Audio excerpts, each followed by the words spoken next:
Kurset private pas mësimit janë bërë tashmë të zakonshme për nxënësit, nga gjuhët e huaja tek aktivitetet sportive apo artistike, prindërit po investojnë gjithnjë më shumë në zhvillimin e aftësive të fëmijëve. Sociologja Marsi Simo thosë se shumë familje janë në një garë të vazhdueshme me kohën.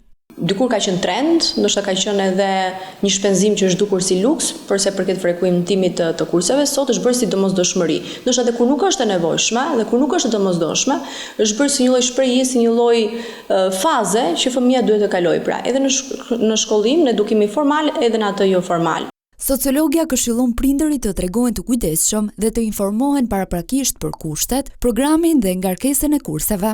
Unë them me të drejtë, ndonjëherë prindit zgjedhin kurset jo vetëm për t'i mbushur kohën, por edhe për t'i larguar nga veset, dhe një këshill për sa përket prindërve, sidomos për ato vende, ambiente ku duhet të shikojnë kushtet higjieno-sanitare, mënyrën se si zhvillohet, rregullat përkatës. Nga ana tjetër, psikologët vërejnë se prindërit duhet të vëzhgojnë vazhdimisht sjelljen e fëmijës, shenja si lodhja dhe refuzimi për të ndjekur aktivitetin mund të tregojnë rëndesë emocionale dhe fizike.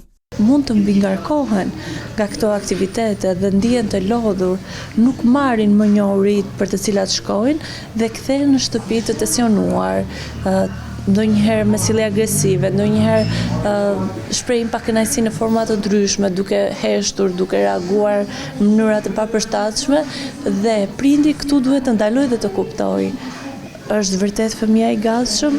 Ekspertët sugjerojnë që për te investimit në kurse, prindërit të fokusohen edhe te koha që kalojnë me fëmijët, të komunikojnë me ta për emocionet, shoqërinë apo përditshmërinë e tyre dhe të mos fokusohen vetëm në arritjet akademike.